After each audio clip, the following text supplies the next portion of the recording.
Y cada vez que pronuncian esas palabras, están sembrando semillas de destrucción en el jardín que Dios les confió, porque su cuerpo no es su enemigo, hermanos. Su cuerpo es el regalo más extraordinario que han recibido después de la vida misma. Es el instrumento con el que abrazan a sus hijos, con el que se arrodillan ante el Santísimo, con el que sirven al prójimo. ¿Cómo pueden hablarle con tanto odio a algo que Dios mismo diseñó con amor infinito? Escúchenme bien, las palabras que ustedes pronuncian sobre su cuerpo no son inocentes, no son neutras. Tienen un poder tremendo, un poder que puede bendecir o maldecir, que puede sanar o enfermar. Y hoy vamos a aprender juntos cómo usar ese poder para la gloria de Dios y para su propia sanación. Déjenme contarles algo que me partió el corazón hace apenas unos meses.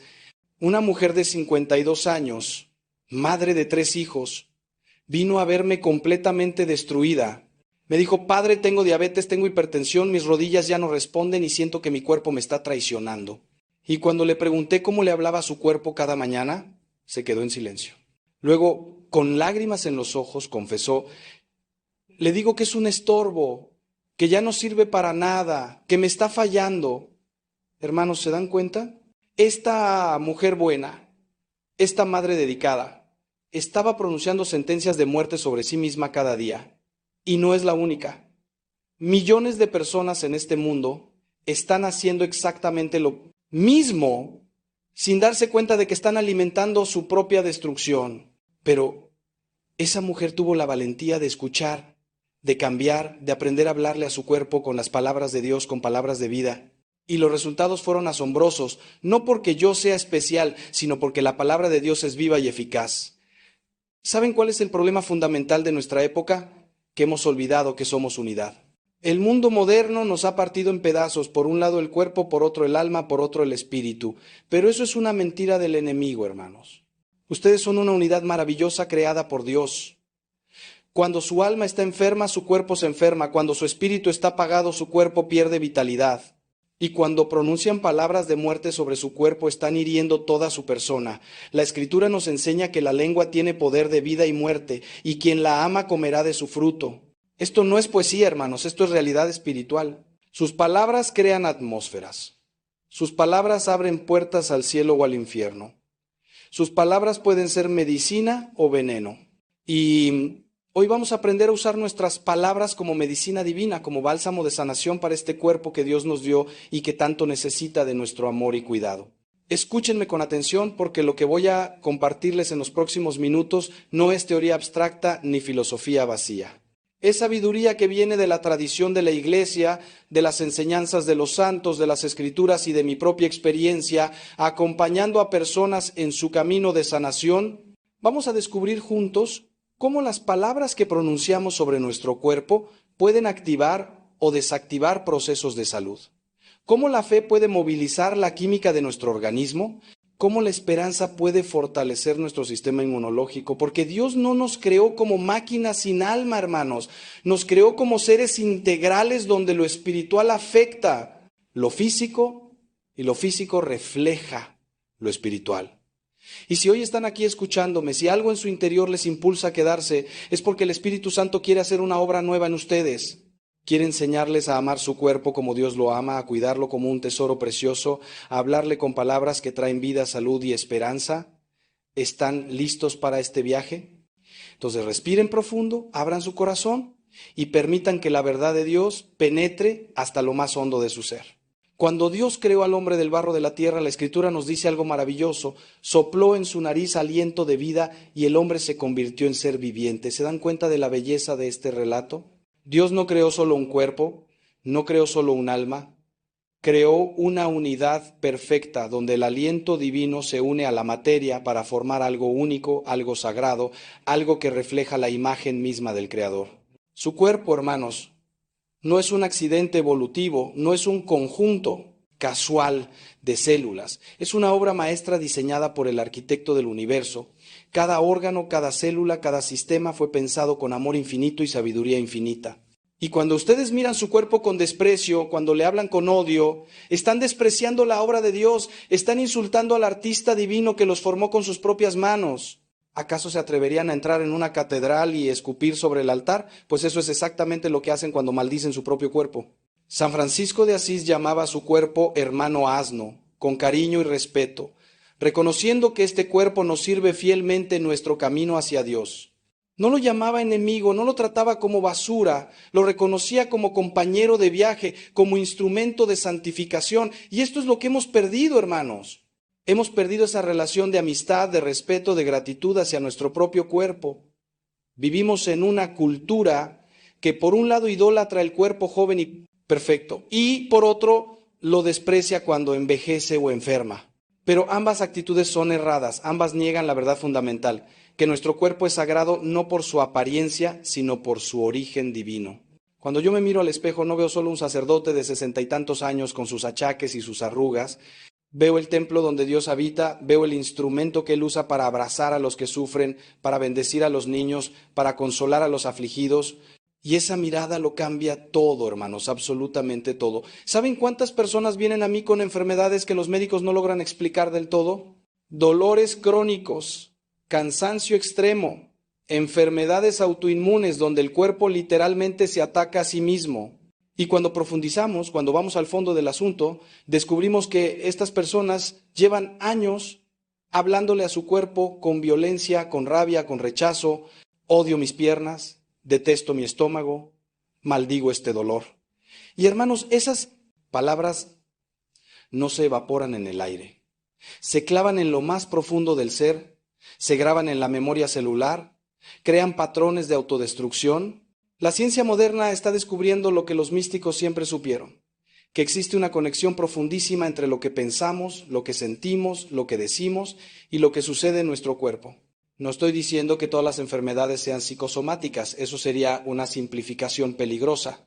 Pero sí estoy diciendo que nuestras palabras y pensamientos tienen un impacto real, medible, científicamente comprobable sobre nuestra salud física. Les voy a dar un ejemplo concreto que me impactó profundamente. Hace años leí sobre un estudio donde se demostró que las personas que practican la gratitud de manera regular tienen sistemas inmunológicos más fuertes, se recuperan más rápido de las enfermedades y viven más años con mejor calidad de vida. ¿Y saben qué es la gratitud? Sino una forma de hablar bien, de pensar bien, de reconocer el regalo de la vida. Cuando ustedes le dan gracias a Dios por sus ojos que ven, por sus pies que caminan, por su corazón que late, están enviando mensajes de vida a todo su organismo. Están diciendo, eres valioso, eres importante, eres amado.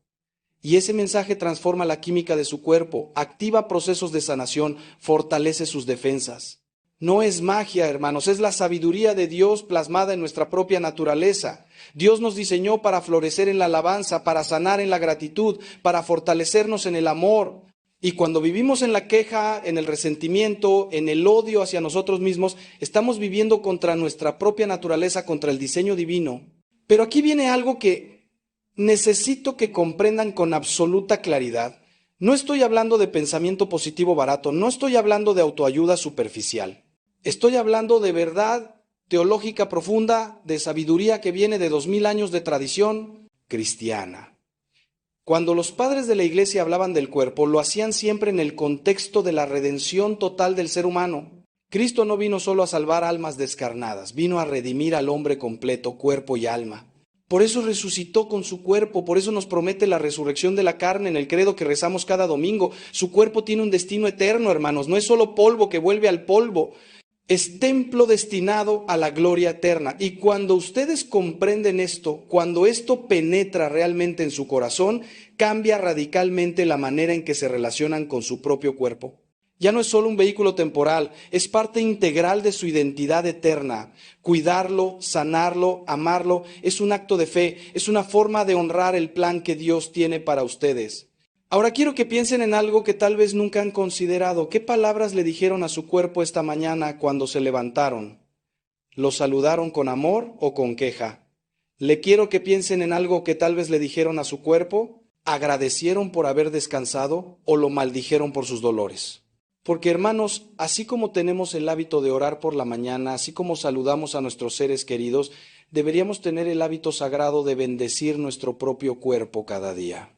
Y sé lo que algunos están pensando, padre, eso suena raro, eso suena como hablarle a las plantas. Pero no, hermanos, es mucho más profundo que eso. Es reconocer que cada parte de su ser está viva, está consciente de alguna manera misteriosa, está respondiendo constantemente a sus pensamientos y palabras.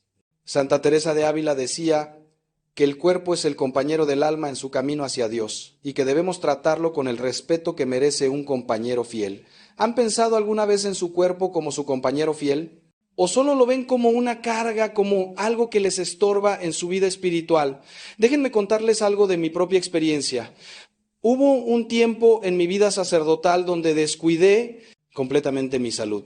Pensaba que el cuerpo no importaba, que solo el ministerio importaba.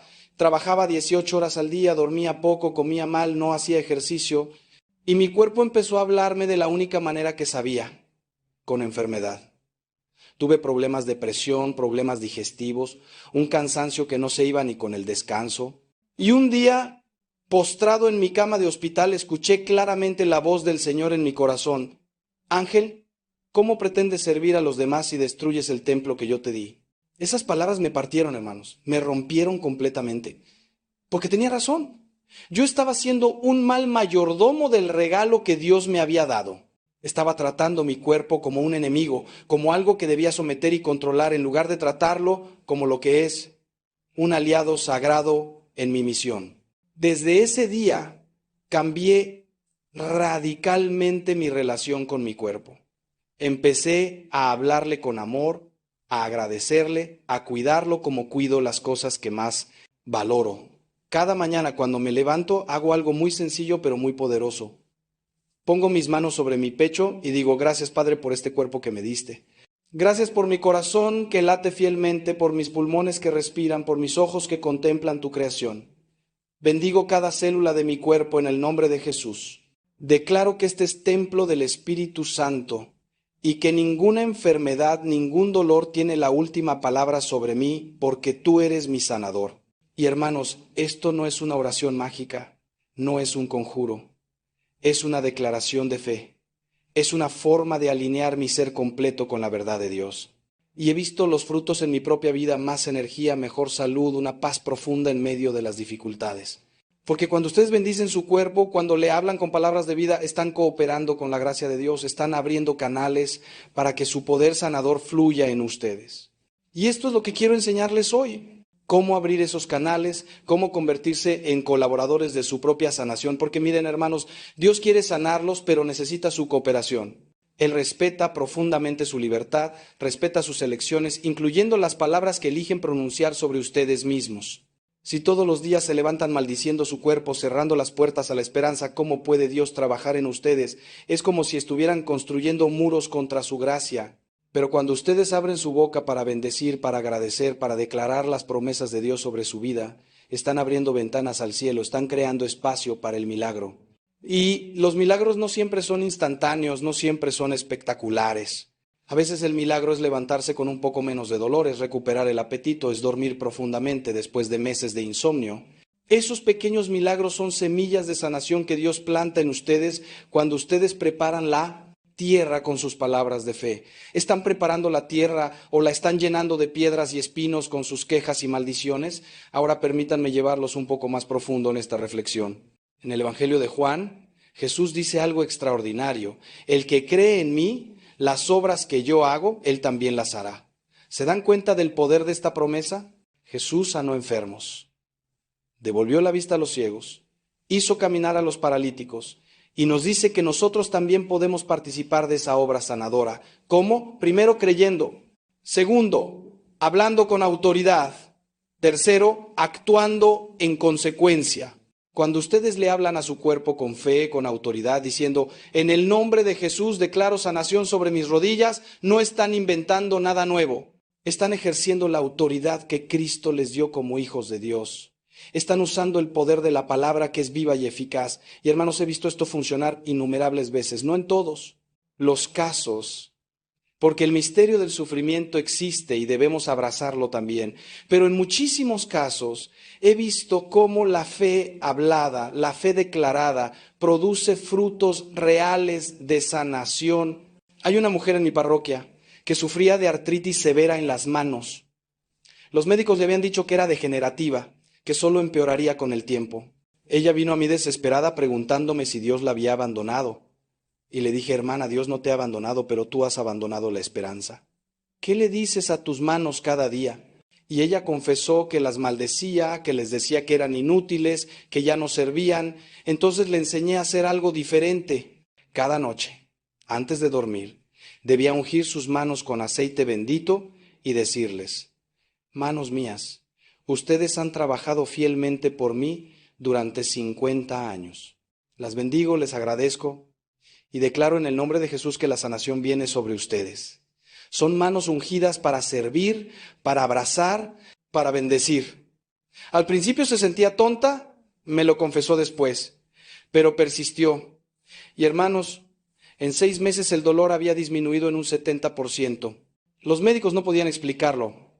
Hablaban de remisión espontánea. Pero ella y yo sabíamos la verdad. Dios había honrado su fe, había honrado sus palabras de bendición. Porque cuando ustedes hablan vida sobre su cuerpo, están invitando a Dios a hacer lo que Él más ama, restaurar, renovar, sanar.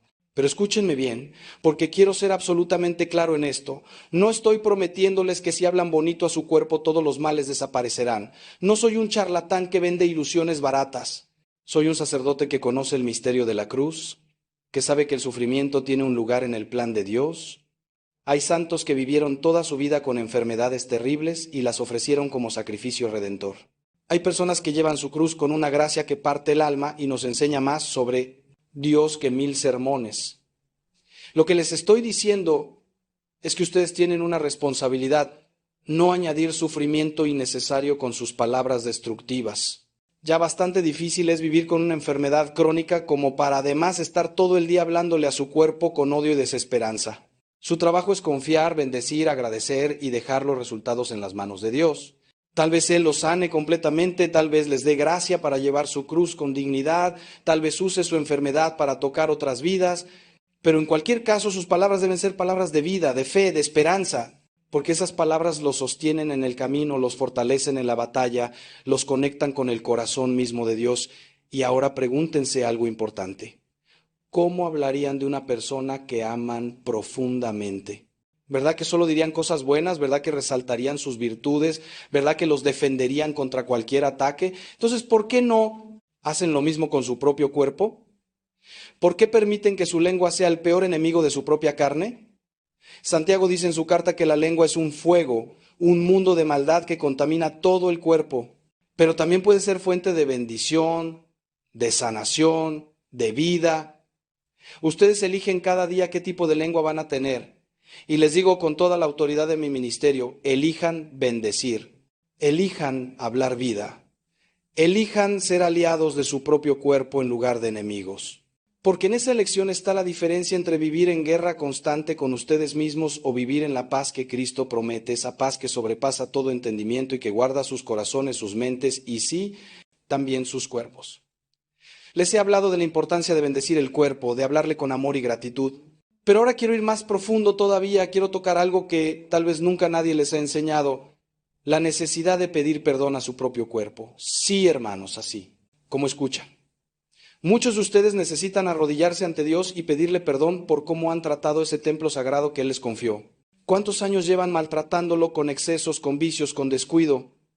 ¿Cuántas veces lo han usado para el pecado en lugar de para la gloria de Dios? Y no me refiero solo a los pecados evidentes de la carne. Me refiero a la gula que destruye su salud, a la pereza que atrofia sus músculos, a la ira que envenena su sangre, al estrés que corroe sus nervios porque confían más en su propio esfuerzo que en la providencia divina. Todo esto es maltrato al cuerpo, hermanos. Todo esto es falta de amor hacia el regalo que Dios les dio. Y necesitan reconocerlo, confesarlo y pedirle perdón tanto a Dios como a su propio cuerpo. Sé que esto suena extraño para algunos, pero déjenme explicarles. Cuando ustedes le piden perdón a su cuerpo, no están adorando la carne, no están haciendo idolatría. Están reconociendo su responsabilidad como mayordomos. Están diciendo, he fallado en cuidarte como debía, he sido un mal administrador del regalo de Dios. Y ese acto de humildad, ese reconocimiento sincero abre puertas extraordinarias de sanación, porque hermanos, el perdón es el bálsamo más poderoso que existe. Cuando ustedes perdonan, cuando piden perdón, están liberando cargas tremendas de culpa, de resentimiento, de toxicidad emocional que se ha enquistado en sus tejidos, en sus órganos, en sus células. La medicina moderna está descubriendo que las emociones negativas no procesadas, especialmente la culpa y el resentimiento, se almacenan literalmente en el cuerpo causando inflamación, dolor, enfermedad. Y el sacramento de la reconciliación, hermanos, no solo limpia el alma, tiene un efecto profundamente sanador en todo el ser, incluyendo el cuerpo físico. Les voy a contar algo muy personal. Hace muchos años, cuando era un joven sacerdote, tuve un problema serio con mi espalda, dolores terribles que me impedían dormir, trabajar, celebrar la misa con dignidad. Fui a médicos, fisioterapeutas, tomé medicamentos, nada funcionaba del todo. Hasta que un día, en oración profunda, el Señor me mostró algo que me dejó sin aliento. Ese dolor era la somatización de una culpa que yo cargaba, un error grave que había cometido años atrás y que nunca había perdonado completamente en mí mismo. Me había confesado sí, pero no me había perdonado realmente. Y esa falta de perdón hacia mí mismo estaba literalmente doblando mi espalda, estaba creando una carga física de algo que debía ser solo espiritual. Ese día, hermanos, me arrodillé y tuve una conversación larga y honesta con Dios y con mi propio cuerpo. Pedí perdón por la carga injusta que le había impuesto, por convertirlo en el depositario de mi culpa no resuelta. Y les juro por Cristo que en los días siguientes el dolor comenzó a disminuir hasta desaparecer casi por completo. No fue magia, fue gracia. Fue el poder liberador del perdón trabajando en todo mi ser. Entonces les pregunto, ¿qué cargas emocionales, qué culpas no perdonadas están ustedes cargando en su cuerpo? ¿Qué resentimientos, qué rabias, qué tristezas han convertido en dolores físicos? Porque, hermanos, el cuerpo es sabio, el cuerpo habla, el cuerpo grita cuando el alma no encuentra palabras para expresar su dolor. Y muchas veces nuestras enfermedades son el lenguaje desesperado de un corazón que necesita sanar. No todas, no siempre, pero muchas veces sí. Y cuando ustedes se atreven a mirar honestamente esa conexión, cuando se atreven a pedir perdón y a perdonarse, están iniciando un proceso de sanación integral que va mucho más allá de lo que cualquier medicina puede lograr. Porque están tocando la raíz del problema, no solo el síntoma. Están permitiendo que la luz de Cristo penetre en los rincones más oscuros de su ser, esos lugares donde han escondido el dolor, la vergüenza, la culpa. Y cuando esa luz llega, hermanos, todo cambia. Absolutamente todo. Pero el perdón no es solo hacia ustedes mismos, también necesitan perdonar a su cuerpo por lo que ustedes perciben como sus fallas. Sé que suena contradictorio, pero escúchenme. ¿Cuántos de ustedes están enojados con su cuerpo porque envejeció? ¿Porque ya no tiene la energía de antes? ¿Porque desarrolló una enfermedad? Como si el cuerpo tuviera la culpa, como si los hubiera traicionado. Pero hermanos, su cuerpo no es su enemigo. Su cuerpo está haciendo lo mejor que puede con las circunstancias que ustedes le han dado. Si lo han sometido a estrés crónico, a mala alimentación, a falta de sueño, a excesos de todo tipo, ¿cómo pueden culparlo por no funcionar perfectamente? Es como maltratar un automóvil durante años, nunca hacerle mantenimiento, llenarlo de combustible de mala calidad y luego enojarse cuando se descompone. ¿Ven la injusticia? Pues eso es exactamente lo que muchos hacen con su cuerpo y necesitan perdonarlo, necesitan decirle: perdóname por haberte exigido tanto sin darte el cuidado que merecías. Perdóname por culparte de problemas que yo mismo provoqué con mis malas decisiones. Ese acto de humildad, hermanos, ese reconocimiento, abre nuevos caminos de sanación. Ahora quiero llevarlos a una reflexión que puede ser incómoda, pero absolutamente necesaria: la relación entre el pecado y la enfermedad.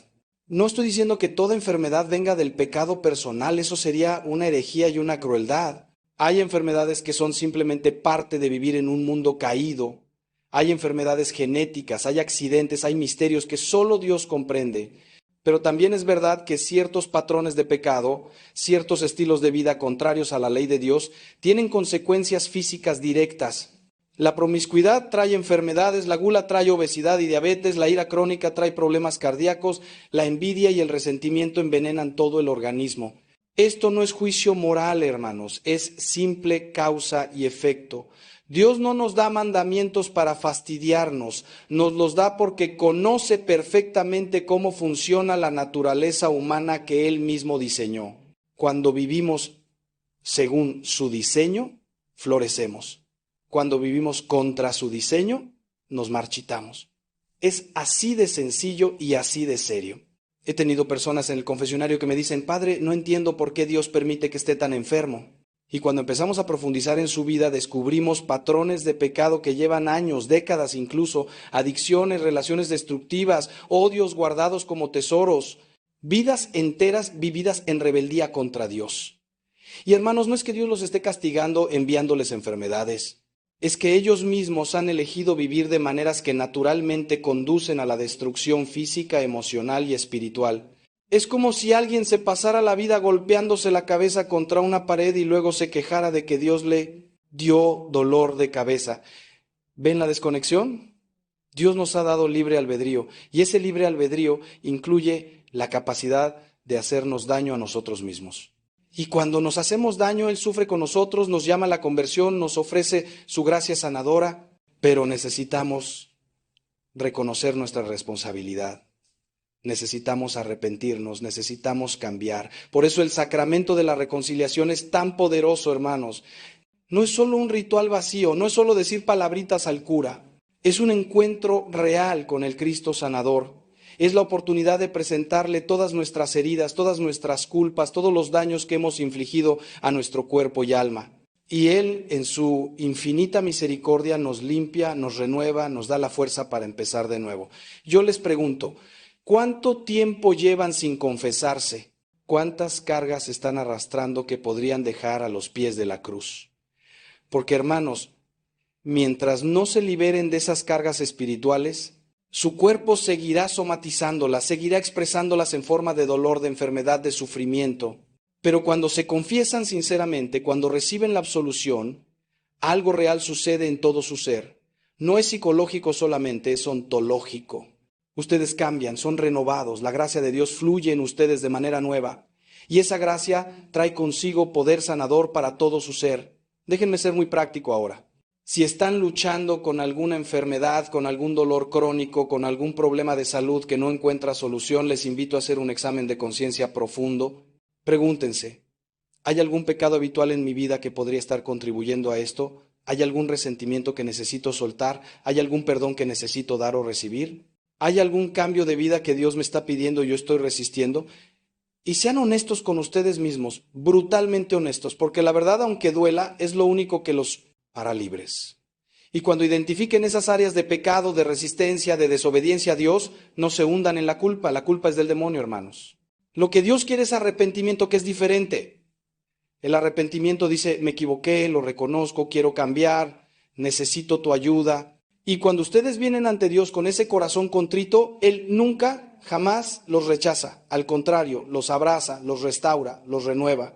Y después de confesarse, después de recibir la absolución, les recomiendo hacer algo hermoso, tener una conversación de reconciliación con su propio cuerpo. Sí, hermanos, tal como lo escuchan. Busquen un momento de privacidad, pónganse delante de un espejo si es necesario y hablen. Digan, cuerpo mío, perdóname por todos los daños que te he hecho. Perdóname por el alcohol, por las drogas, por la comida basura, por las noches sin dormir, por el estrés al que te sometí. Perdóname por odiarte, por despreciarte, por maltratar el templo que Dios te creó para ser. Hoy empiezo de nuevo. Hoy me comprometo a cuidarte, a respetarte, a amarte como Dios te ama. Y luego, hermanos, cumplan ese compromiso, no con perfección, porque nadie es perfecto, pero con sinceridad, con esfuerzo real, con determinación de honrar a Dios en la manera en que tratan su propio cuerpo. Porque ese cuerpo es el único que van a tener en esta vida terrenal y merece todo su amor, todo su cuidado, toda su gratitud. Ahora permítanme llevarlos a una verdad que puede revolucionar completamente su experiencia de sanación. La importancia de declarar las promesas de Dios sobre su cuerpo. La Biblia está llena de promesas extraordinarias sobre la salud, la sanación, la restauración, pero esas promesas no se activan automáticamente, hermanos. Necesitan ser creídas, declaradas, apropiadas por fe. En el libro de Proverbios dice, panal de miel son las palabras agradables, dulzura al alma y medicina para los huesos. ¿Se dan cuenta? Las palabras correctas son literalmente medicina. Y las palabras más poderosas que existen son las palabras de Dios.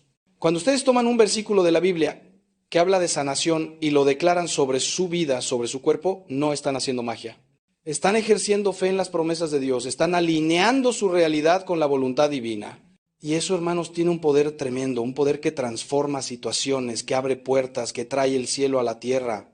Por ejemplo, hay un versículo maravilloso en Éxodo donde Dios dice: yo soy el Señor que te sana. Imaginen empezar cada día declarando sobre ustedes mismos: el Señor es mi sanador. Él conoce cada célula de mi cuerpo, cada órgano, cada sistema, y Él tiene poder para restaurar, para renovar, para sanar. Confío en su poder sanador trabajando en mí en este momento. ¿Creen que esas palabras son neutrales? ¿Creen que no tienen efecto? Les aseguro que sí lo tienen, porque cuando ustedes declaran la palabra de Dios con fe, están invocando su presencia, están activando su poder, están creando atmósfera para el milagro. No siempre el resultado será el que ustedes esperan o quieren, porque Dios es soberano y sus caminos son más altos que los nuestros. Pero siempre, siempre habrá un efecto. Siempre la palabra de Dios produce fruto cuando se declara con fe sincera. Y ese fruto puede ser sanación física, o puede ser paz en medio del dolor, o puede ser fortaleza para sobrellevar la cruz, pero nunca es en vano. Otro versículo poderoso está en el Salmo 103. Bendice, alma mía, al Señor, y no olvides ninguno de sus beneficios. Él perdona todos tus pecados y sana todas tus dolencias. Hermanos, este versículo conecta directamente el perdón con la sanación. Y es que no puede haber sanación profunda sin perdón. Ya lo hemos hablado, pero quiero que lo graben en su corazón. Si quieren que su cuerpo sane, necesitan sanar primero su corazón. Necesitan soltar los resentimientos, las amarguras, los odios, porque todo eso es veneno puro que circula por su sangre, que inflama sus tejidos, que debilita su sistema inmunológico. Cuando ustedes perdonan, cuando declaran perdón sobre las personas que los han herido, están liberando a su propio cuerpo de una carga tóxica terrible. No lo hacen porque la otra persona lo merezca, lo hacen porque ustedes merecen ser libres. Lo hacen porque su salud, su paz, su bienestar son más importantes que su derecho a guardar rencor. Y créanme, hermanos, cuando logran perdonar de verdad, cuando sueltan esas cargas, experimentan una ligereza, una libertad, una renovación que es casi física, como si literalmente les quitaran un peso de encima. Les voy a enseñar una práctica muy concreta que pueden empezar hoy mismo. Elijan 3 versículos de la Biblia que hablen de sanación, de salud, de fortaleza. Puede ser el que ya mencioné: yo soy el Señor que te sana. Puede ser: por sus llagas fuimos curados. De Isaías puede ser: que prosperes en todo, así como prospera tu alma, de 3 de Juan. Los versículos que resuenen con su corazón. Y cada mañana, antes de comenzar su día, declaren esos versículos sobre ustedes mismos en voz alta. Pongan sus manos sobre las partes de su cuerpo que más necesitan sanación y digan: en el nombre de Jesús, declaro sanación sobre mi cuerpo. Declaro que por las llagas de Cristo fui curado. Declaro que el mismo poder que resucitó a Jesús de entre los muertos está trabajando en mí ahora, trayendo vida, salud, restauración. Y hermanos, háganlo con fe, no con duda. Háganlo creyendo que Dios los escucha, que Él es fiel a sus promesas, que Él quiere su bienestar integral, porque si lo hacen solo como un ritual vacío, como palabras mágicas, no funcionará. Pero si lo hacen con fe genuina, con corazón abierto, con expectativa de que Dios va a responder, prepárense para ver milagros. He visto personas transformadas por esta práctica, simple pero poderosa. Personas que llevaban años con dolores crónicos y empezaron a experimentar alivio. Personas con depresión que encontraron nueva esperanza. Personas con enfermedades autoinmunes que vieron sus análisis mejorar de manera inexplicable para los médicos. Y no todos se curaron completamente. La vida no es así de simple. Y Dios no es un genio de la lámpara que concede todos nuestros deseos. Pero todos, absolutamente todos, experimentaron algo: más paz, más fe, más conexión con Dios, más amor hacia sí mismos. Y eso, hermanos, ya es sanación. Porque la sanación no es solo la ausencia de síntomas, es la restauración de la integridad de la persona, es vivir en armonía con Dios, con uno mismo, con los demás. Y esa armonía es el fundamento sobre el cual la salud física puede florecer. Así que empiecen hoy, no esperen a mañana. Elijan sus versículos, declaren las promesas de Dios sobre su vida y manténganse firmes en la fe sin importar lo que vean o sientan en el momento, porque la fe es certeza de lo que se espera, convicción de lo que no se ve, y esa fe mueve montañas, hermanos, incluso las montañas de enfermedad que parecen inamovibles. Ahora quiero tocar un aspecto que muchos olvidan cuando hablan de sanación, la importancia del descanso. Hermanos, vivimos en una cultura enloquecida que glorifica el cansancio, que convierte el agotamiento en medalla de honor. Dormí 4 horas, pero terminé el proyecto. Llevó 3 días sin parar de trabajar como si eso fuera algo admirable. Pero hermanos, eso no es virtud, es locura. Es ir directamente contra el diseño de Dios para el ser humano. Cuando Dios creó el mundo, ¿qué hizo el séptimo día? Descansó. Y estableció el sábado como día de descanso, no porque Él lo necesitara, sino porque sabía que nosotros lo necesitaríamos. El descanso no es opcional, no es un lujo para los perezosos. Es una necesidad biológica, emocional y espiritual. Su cuerpo se repara durante el sueño, su cerebro procesa emociones durante el descanso, su espíritu se renueva en los momentos de quietud. Y cuando ustedes le niegan eso a su cuerpo sistemáticamente, están cavando su propia tumba, literal y metafóricamente. Déjenme ponerlo en términos muy simples.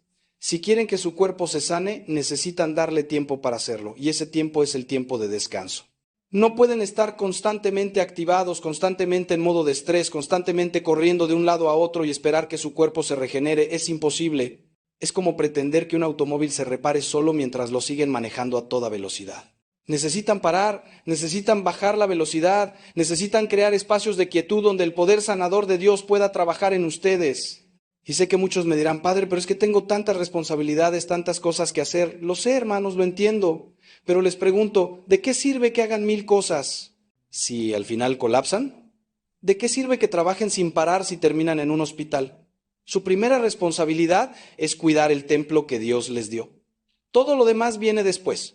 Y créanme, cuando ustedes honran el ritmo de descanso que Dios estableció, cuando duermen lo suficiente, cuando se toman momentos de quietud, son más productivos, más creativos, más eficientes en todo lo que hacen, porque funcionan según el diseño divino, no contra él. Entonces les invito a hacer un compromiso concreto. Establezcan un horario de sueño saludable y respétenlo como si fuera una cita con Dios, porque en realidad lo es. Dios les está diciendo, confía en mí lo suficiente como para descansar, suelta el control, déjame a mí cuidar las cosas mientras tú duermes. Y cada vez que se van a dormir, háganlo con una oración de entrega. Padre, te entrego este día que termina con todas sus preocupaciones, te entrego mi cuerpo para que lo repares durante la noche, te entrego mi mente para que la renueves. Confío en que mientras yo descanso, tú sigues trabajando en mi favor. Y hermanos, esa confianza es fundamental, porque muchas personas no descansan bien no porque no tengan tiempo, sino porque no pueden soltar el control. Están constantemente preocupados, ansiosos, rumiando problemas, y esa ansiedad los mantiene en un estado de alerta constante que impide el descanso verdadero. Por eso Jesús dice, vengan a mí todos los que están cansados y agobiados, y yo les daré descanso. Ese descanso que Jesús ofrece es descanso profundo, es paz que sobrepasa el entendimiento, es la capacidad de soltar y confiar. Y en ese estado de confianza relajada, el cuerpo puede hacer su trabajo de sanación y reparación. También necesitan descanso mental y emocional, no solo físico. ¿Cuánto tiempo pasan ustedes en silencio verdadero, sin televisión, sin teléfono, sin ruido constante? ¿Cuánto tiempo le dan a su mente para procesar, para reflexionar, para simplemente estar? Porque, hermanos, la sobreestimulación constante que caracteriza nuestra época está destruyendo la salud mental y física de millones de personas. El cerebro necesita periodos de descanso, necesita aburrirse un poco, necesita silencio para poder integrar experiencias y emociones. Y cuando le niegan eso, que derriba fortalezas espirituales que parecían invencibles, ese poder se llama oración. Pero no cualquier oración, la oración de un padre o una madre por sus hijos. Y hoy vamos a hablar de por qué esa oración tiene una fuerza que tú mismo desconoces, una eficacia que la Iglesia ha testimoniado durante 2000 años y un alcance que puede cambiar no solo la vida de tus hijos, sino la de generaciones enteras. Quiero que entiendas algo desde el principio. Este mensaje no es para hacerte sentir culpable. No vengo a señalarte lo que hiciste mal como padre o madre. Ya bastante te has flagelado tú mismo con esos pensamientos en las noches de insomnio. Vengo más bien a darte una esperanza concreta, fundamentada en la fe y en la razón, en la Escritura y en la experiencia de los santos. Vengo a decirte que mientras haya vida, hay esperanza. Y que mientras tú respires, tienes en tus manos el arma más poderosa que existe para luchar por el alma de tus hijos. San Agustín, uno de los más grandes doctores de la Iglesia, fue un joven perdido, entregado al pecado, a la herejía, a los placeres desordenados. Su madre, Santa Mónica, lloró por él durante 17 años. 17 años de lágrimas, de súplicas, de rosarios interminables. Y un obispo le dijo una frase que debería estar grabada en el corazón de todo padre sufriente: es imposible que se pierda el hijo de tantas lágrimas. Agustín no solo se convirtió en santo, en doctor de la Iglesia, en luz para millones de almas a lo largo de la historia. Y todo comenzó con las lágrimas de una madre que no dejó de orar. Pero déjame ser honesto contigo, porque la honestidad es parte del amor. Orar por tus hijos no es magia. No es una fórmula que garantiza resultados inmediatos. No es meter una moneda en una máquina expendedora y esperar que salga el producto que quieres. La oración es un misterio, un encuentro con el Dios vivo, una colaboración con su gracia que respeta siempre la libertad humana. Tus hijos son libres, Dios mismo respeta esa libertad. Aunque le duela, aunque le cueste la cruz. Pero la oración hace algo extraordinario, abre canales de gracia, debilita las fortalezas del enemigo, ilumina la inteligencia, fortalece la voluntad, dispone el corazón. La oración obliga a tus hijos a convertirse, pero les facilita enormemente el camino. Les quita piedras, les enciende luces, les envía personas, les provoca circunstancias. La oración es como preparar el terreno para que la semilla pueda germinar. Y eso, querido padre, querida madre, está en tus manos. A lo largo de este mensaje vamos a profundizar en este misterio. Vamos a ver qué dice la Escritura sobre la oración de los padres. Vamos a aprender de los santos que oraron por sus hijos y vieron milagros. Vamos a entender por qué el demonio tiembla cuando un padre se arrodilla. Vamos a descubrir formas concretas de orar que son especialmente poderosas. Y vamos a enfrentar las dudas, los miedos, las tentaciones de desánimo que seguramente te han asaltado. Porque si estás escuchando esto, probablemente has orado mucho y no has visto resultados. Probablemente te has preguntado si Dios te escucha, si le importa, si realmente puede hacer algo. Y yo vengo a decirte, con toda la fuerza de mi convicción sacerdotal, sí te escucha, sí le importa y sí puede hacer algo. De hecho, ya lo está haciendo, solo que tú todavía no lo ves. Quiero comenzar hablándote del fundamento bíblico de lo que estamos tratando, porque nuestra fe no se basa en sentimientos ni en opiniones personales, sino en la palabra de Dios, que es eterna e inmutable.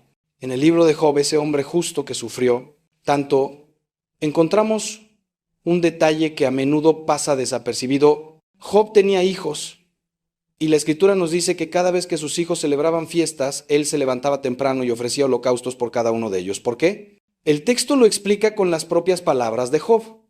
Quizás mis hijos hayan pecado y maldecido a Dios en su corazón. Fíjate bien, Job no esperaba a que sus hijos le pidieran que orara por ellos.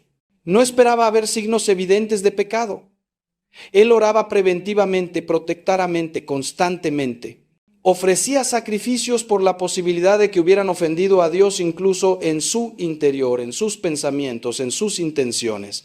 Esta es la actitud del padre espiritual, no reactiva, sino proactiva.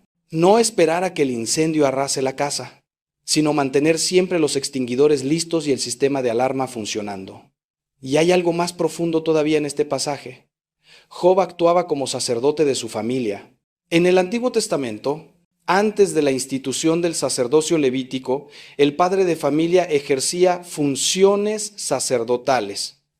Ofrecía sacrificios, bendecía, intercedía.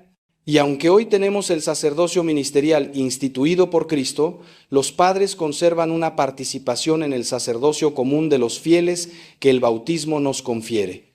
Esto significa que tu padre, tu madre, tienes una autoridad espiritual sobre tus hijos que nadie más tiene. No es una autoridad de dominio, sino de servicio y de intercesión. Cuando tú oras por tus hijos, no oras como un extraño, sino como quien tiene un vínculo sagrado establecido por Dios mismo con esas almas.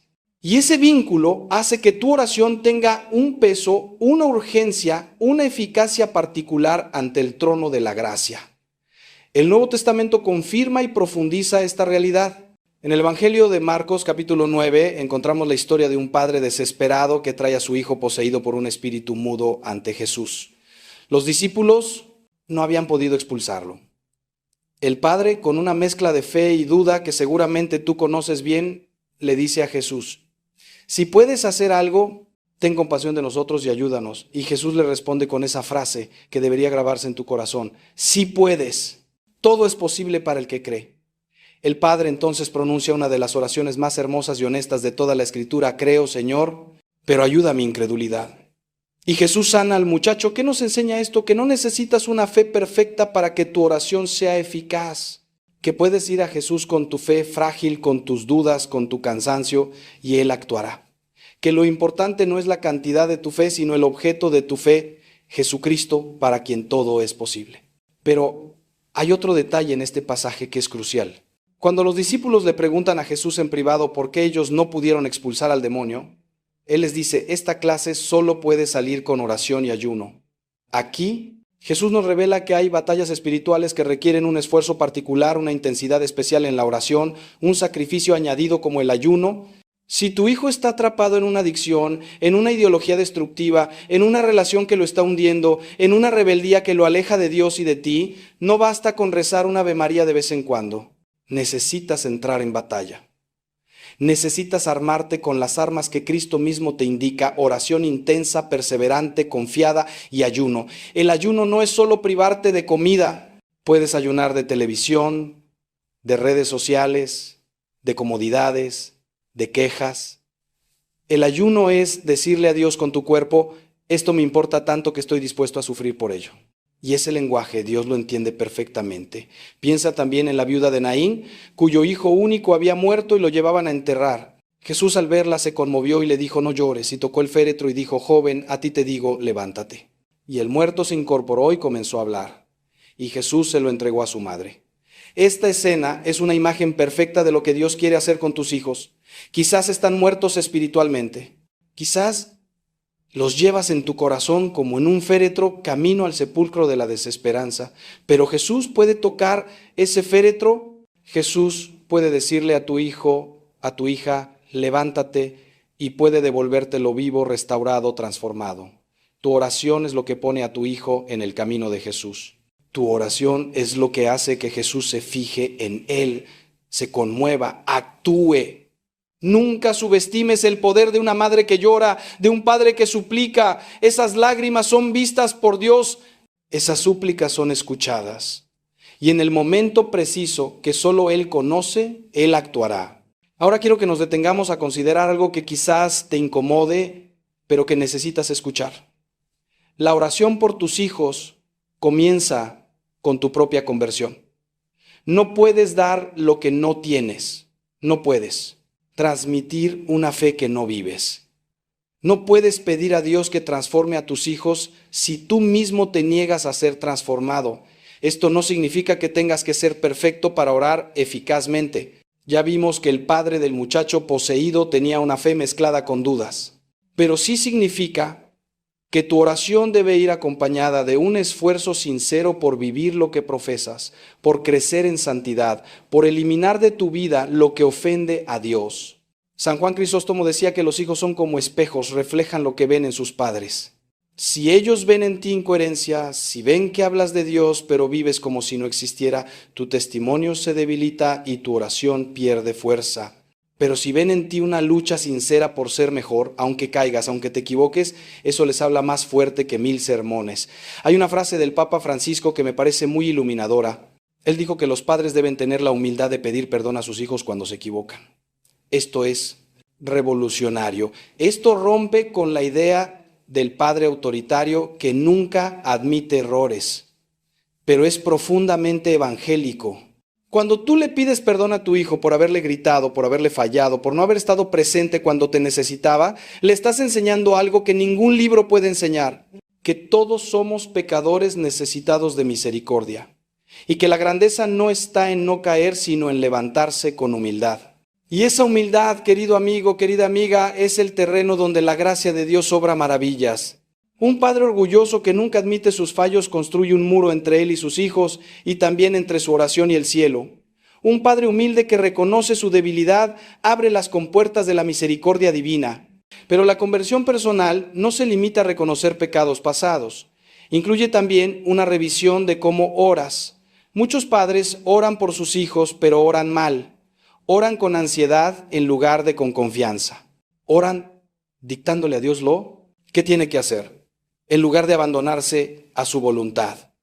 Oran buscando su propia paz en lugar del verdadero bien del hijo. Oran una vez y si no ven resultados inmediatos se desaniman y abandonan. Orar bien por tus hijos requiere aprender a orar. Requiere formación, perseverancia, purificación de intenciones. Santa Teresa de Jesús decía que muchos abandonan la oración justo cuando estaban a punto de recibir grandes gracias, porque no perseveraron. No seas de esos, no abandones. Aunque pasen años, aunque parezca que nada cambia, tú sigue orando, porque en el mundo espiritual donde no ves, están pasando cosas, están cayendo murallas, se están abriendo puertas, se están preparando encuentros. Tu oración está trabajando, aunque tus ojos no lo perciban. Quiero hablarte también de la importancia de orar con tu cónyuge, si lo tienes. La oración conyugal por los hijos tiene un poder multiplicado. Jesús dijo: donde 2 o 3 están reunidos en mi nombre, allí estoy yo, en medio de ellos. Y también, si 2 de ustedes se ponen de acuerdo en la tierra para pedir algo, mi Padre del cielo se lo concederá. Cuando esposo y esposa se arrodillan juntos para orar por sus hijos, están invocando esa promesa de Cristo. Están creando un ambiente espiritual en el hogar que los hijos perciben aunque no lo expresen. Están modelando lo que significa poner a Dios en el centro de la familia. Sé que muchos matrimonios tienen dificultades para orar juntos. Les da vergüenza, no saben cómo hacerlo, tienen horarios diferentes, pero les animo a que lo intenten. Aunque sea un Padre Nuestro antes de dormir, tomados de la mano, pidiendo por cada hijo por su nombre. Eso transforma matrimonios y transforma hijos. Y si eres padre o madre soltero, si tu cónyuge no comparte tu fe o se niega a orar, no te desanimes. Tu oración individual sigue siendo poderosa, pero busca apoyo en la comunidad. Únete a un grupo de oración por los hijos. Hay muchos en las parroquias y en movimientos eclesiales. Pide a otros que oren contigo. La iglesia es un cuerpo y los miembros se ayudan unos a otros. No tienes que cargar solo este peso. Hay hermanos y hermanas que pueden unir sus oraciones a las tuyas, y esa comunión de los santos, tanto en la tierra como en el cielo, multiplica la eficacia de tu súplica. Invoca también a los santos, especialmente a aquellos que fueron padres: San José, Santa Mónica, San Luis Novenove, Santa Juana del Estonac. Ellos entienden lo que sientes, conocen tus luchas y pueden interceder con un conocimiento de causa que otros santos quizás no tienen. Y sobre todo, invoca a la Virgen María, la madre de todos los creyentes, que en las bodas de Caná intercedió por una necesidad tan simple como el vino y obtuvo de su hijo el primer milagro. Si ella intercedió por el vino, ¿cuánto más intercederá por tus hijos? Detente un momento, respira. Quiero hacerte una pregunta que necesitas responder con toda honestidad en tu corazón. ¿Realmente crees que Dios puede cambiar a tu hijo? No te estoy preguntando si deseas que lo cambie, ni si le pides que lo cambie. Te pregunto si crees que puede hacerlo. Porque hay muchos padres que oran por costumbre, por deber, incluso por desesperación, pero en el fondo han perdido la esperanza. Han visto tanto, han sufrido tanto, han sido decepcionados tantas veces que ya no creen que nada vaya a cambiar. Y esa falta de fe, aunque comprensible humanamente, es un obstáculo para la gracia. Jesús, en su pueblo de Nazaret, no pudo hacer muchos milagros porque no tenían fe. La fe abre puertas que la incredulidad mantiene cerradas. Por eso te invito ahora mismo a hacer un acto de fe, a decirle a Dios: Señor, creo que tú puedes transformar a mi hijo. Creo que no hay situación imposible para ti. Creo que tu amor es más fuerte que su pecado, tu luz más poderosa que sus tinieblas, tu misericordia más grande que sus errores. Ayúdame a creer más, aumenta mi fe. Esa oración, dicha con sinceridad, puede ser el comienzo de una nueva etapa en tu vida espiritual y en la vida de tu hijo. Ahora quiero adentrarme en un terreno que a muchos incomoda, pero que es esencial para entender lo que está en juego cuando oras por tus hijos: la realidad del combate espiritual. San Pablo nos dice claramente en la carta a los Efesios: nuestra lucha no es contra carne y sangre, sino contra los principados, contra las potestades, contra los dominadores de este mundo de tinieblas, contra los espíritus malignos del aire. Esto no es lenguaje simbólico ni poético, es una descripción de la realidad. Existe un enemigo de nuestras almas y ese enemigo odia especialmente a las familias porque sabe que la familia es la célula básica de la sociedad y de la iglesia. Si destruye la familia, destruye todo. Y una de sus tácticas favoritas es atacar a los hijos porque sabe que así hiere a los padres en lo más profundo. Cuando tu hijo se aleja de Dios, cuando cae en adicciones, cuando abraza ideologías contrarias a la fe, cuando rompe con todo lo que le enseñaste, no estás lidiando solamente con su rebeldía o su inmadurez. Estás lidiando con una influencia espiritual maligna que quiere destruirlo. Esto no significa que tu hijo esté poseído ni que sea un caso para exorcistas. La acción ordinaria del demonio es mucho más sutil. Sugerencias, tentaciones, engaños, confusiones, desánimos.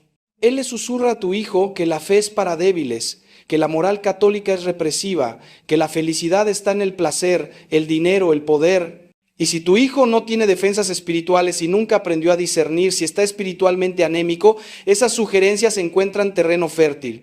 Tu oración es lo que contrarresta esa influencia. Tu oración es lo que pone ángeles custodios en acción, lo que debilita al enemigo, lo que protege a tu hijo, aunque él no lo sepa ni lo quiera. San Juan María Vianney, el santo cura de Ars, tuvo que luchar durante años con ataques demoníacos directos.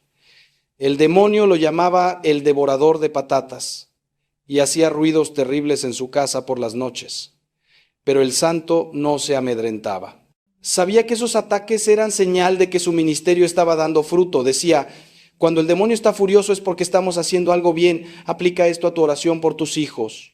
Si sientes resistencia, si te cuesta orar, si te vienen distracciones, desánimos, dudas, si te preguntas si vale la pena, reconoce ahí la mano del enemigo que quiere que abandones. Y no abandones. Insiste. Persevera. Cada Ave María es un golpe al demonio, cada rosario es una cadena que lo ata, cada misa ofrecida por tu hijo es una victoria del bien sobre el mal. No te canses de pelear.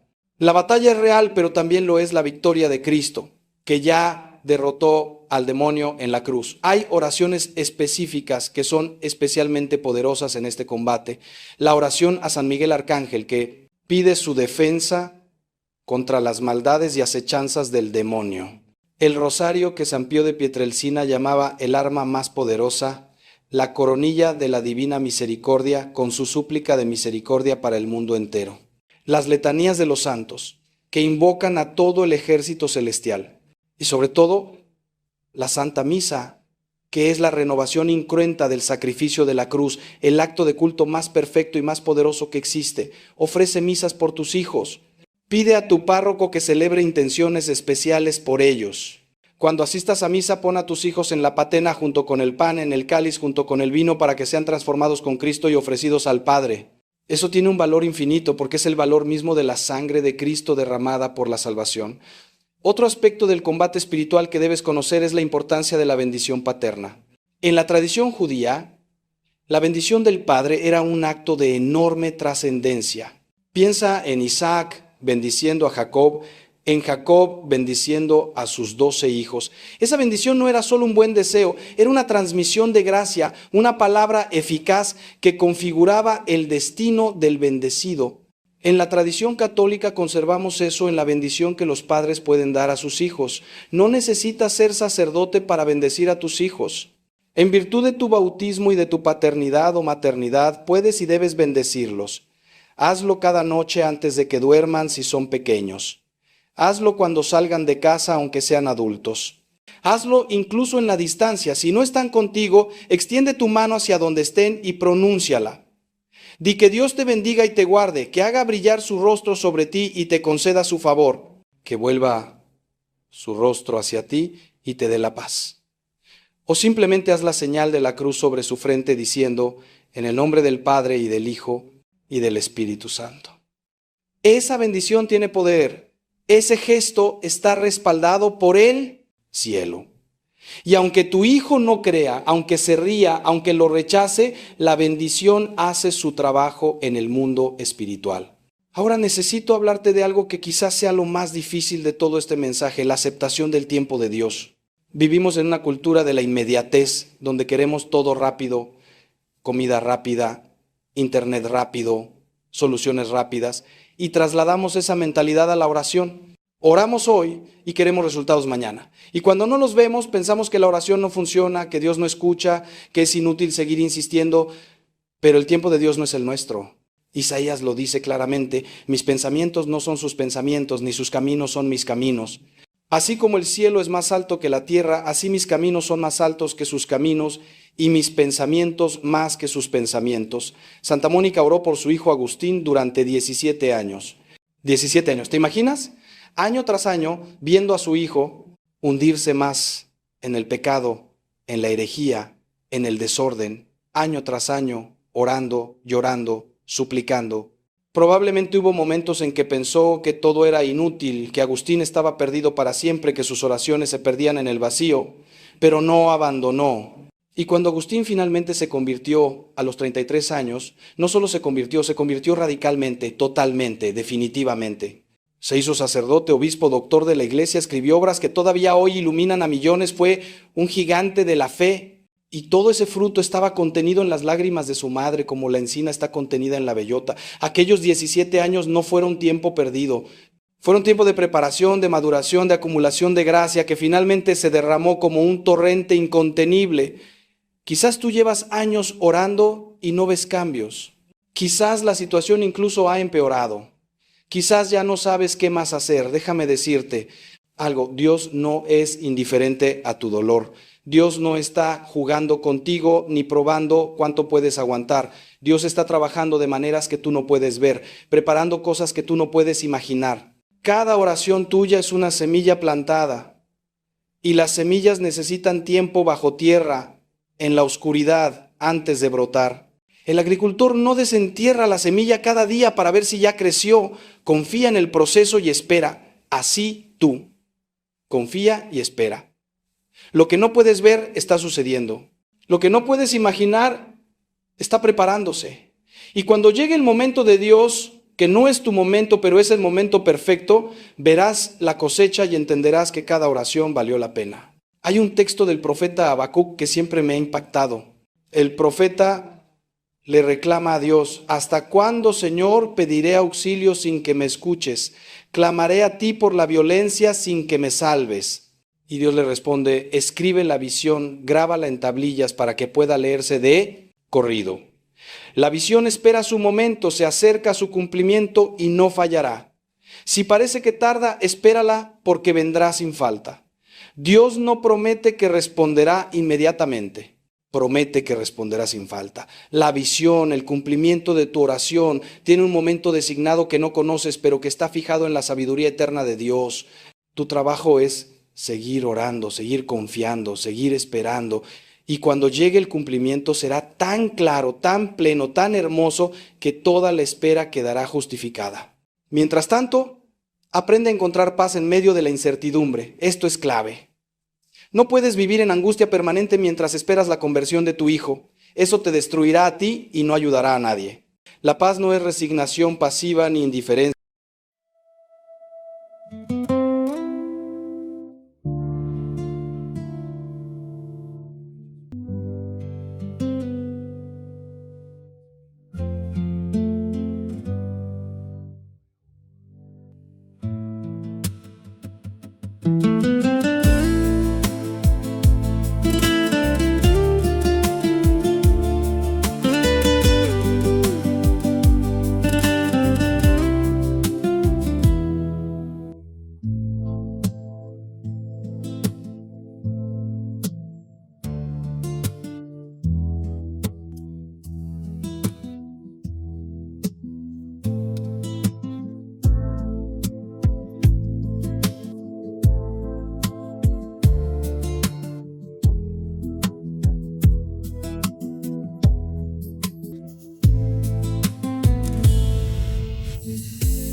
footprints on the shore, but your voice is something more. In the silence I still hear every word you left me near.